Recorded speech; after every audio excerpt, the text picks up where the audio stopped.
BNP থেকে জাকারিয়া তাহের সুমন সাহেব, আর হলো যে জামাত ইসলাম থেকে শফিকুল ইসলাম হেলাল সাহেব। এমন কোন ব্যাংক নাই যে তারা ছাড় দিচ্ছে। আসসালামু আলাইকুম রহমতুল্লাহ, কেমন আছেন সবাই? আজকে আমি আমার নির্বাচনী এলাকাটা নিয়ে একটু কথা বলতে চাচ্ছি। আমার নির্বাচনী এলাকাটা বা আমার থানা হলো যে কুমিল্লা জেলা বরুড়া উপজেলা, যা কুমিল্লার ৮ আসন হিসেবে গণ্য করা হয়। তো কুমিল্লা ৮ আসন থেকে বর্তমানে এখন পর্যন্ত নমিনেশনের মধ্যে বিএনপি থেকে জাকারিয়া তাহের সুমন সাহেব, আর হলো যে জামাত ইসলাম থেকে শফিকুল ইসলাম হেলাল সাহেব। দুজনই ভালো একজন ব্যক্তির অধিকারী। জাকারিয়া তাহের সুমন সাহেব উনিও শিক্ষা দীক্ষার দিক থেকে বা পার্সোনালিটির দিক থেকে বলেন, ওনারা অনেক আগ থেকে, ওনারা বাপ দাদার আমল থেকেই ওনার শিল্পপতি, ওনারা এস্টাবলিশড।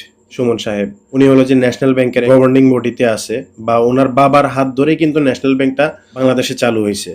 এর গভর্নিং বডিতে হলো যে জাকারিয়া তাহের সুমন সাহেব। ছোট একটা গল্প বলি, আমার মনে আছে তখন 2002 কিংবা 2004 সালের ঘটনা। বিএনপি ক্ষমতায়, তো জাকারিয়া তাহের সুমন সাহেব তখন এমপি ছিলেন, আমাদের এলাকায় আসছিল। এলাকায় আসার পরে তখন উনি কিন্তু জানতেন ভালো করে আমার আব্বু জামাত ইসলাম করে। তো তখন আমি আর আমার আপু আমাদেরকে দিয়ে ফুলের মালা সাজিয়ে ওনার গলায় পরানো হয়েছিল। আমার এটা এখনো মনে আছে। উনি কিন্তু জানতেন যে আমার আব্বু জামাত ইসলাম করে, কিন্তু তারপরও আমাদেরকে ছোট করে নাই, আমাদেরকে আদর করছিলেন। আমাদের যে ৮ আসনের যে থানাটা, এই থানাটার মধ্যে আমাদের মধ্যে সবসময় একটা ঐক্য, একাত্মতা বোধ এটা কাজ করে। আমাদের এই এলাকায় থানাতে মাদক ঢুকাইছে কিন্তু আওয়ামী লীগ, ঘরে ঘরে মাদক ঢুকাইছে। আমাদের বর্তমানে যে 2জন ক্যান্ডিডেট, এটার একজনও মাদককে প্রশ্রয় দিবে না, এটা আমি 100% মানি। জাকারিয়া তাহের সুমন সাহেবের তো ওপেনলি ডিক্লেয়ার হয়ে গেছে যে মাদক একদম না, পুরা না হিসেবে ঘোষণা করে দিছে। আমাদের জামাত ইসলামের প্রার্থী হলো যে শফিকুল ইসলাম হেলাল সাহেব। উনি তো অমায়িক মানুষ, উনি হলো যে ইবনে তাইমিয়া স্কুল এন্ড কলেজের দক্ষ একদম শিক্ষিত মানুষ। উনি কখনো মানে জামাত ইসলামে তো কখনোই চাইবে না যে মাদক এটা আমাদের থানায় থাকুক, এটা আমাদের থানায় না, এটা আমাদের দেশে থাকুক, এটা কখনোই চাইবে না। জাকারিয়া তাহের সুমন সাহেবকে নিয়ে একটু কথা বলতে চাচ্ছিলাম। উনি বর্তমানে ন্যাশনাল ব্যাংকের গভর্নিং বডিতে বা অভিভাবক। গত 15 বছর বা 17 বছর যাই বলেন, আওয়ামী লীগ তারা কিন্তু প্রচন্ড পরিমাণে ন্যাশনাল ব্যাংক থেকে টাকা উঠাইছে, টাকা খাইছে, টাকা ঋণ নিছে, তাদের ব্যবসার মধ্যে লাগাইছে, তারা নিজের ব্যবসা করছে।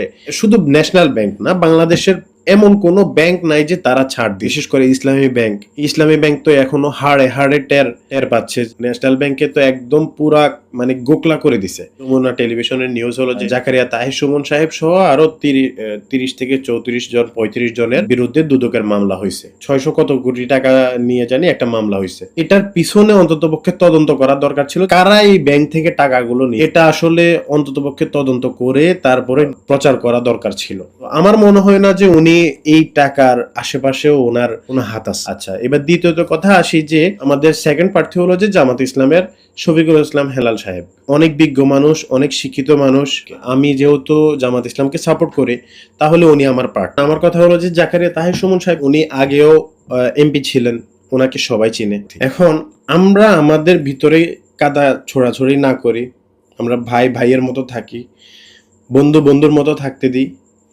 আমরা আমাদের রাজনীতিটাকে পজিটিভলি করার চেষ্টা করি। আপনাদের বর্তমানে যে পথ চলাটা, অতীতের পথ চলাটা আমরা একসাথেই ছিলাম, একসাথেই করছি।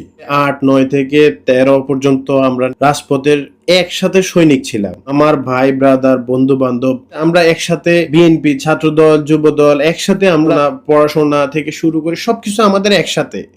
এবং সামান্য একটা নির্বাচন নিয়ে আমরা আমাদের মধ্যে মারামারি কাটাকাটি হানাহানি করে কি লাভটা হবে? আমার কথা হলো যে কথাটা টুশব্দ করার কোনো দরকার নাই। আপনি আপনার নেতার যেই আপনার নির্বাচনের যে ইশতেহারটা, এটা আপনি আপনার নেতার পক্ষ থেকে জনগণের কাছে পৌঁছান। আমি আমার নেতার পক্ষ থেকে বা আমি আমার প্রার্থীর পক্ষ থেকে জনগণের কাছে আমার প্রার্থীর এই ইশতেহারগুলো পৌঁছাবো। এটা হলো যে আমার কথা।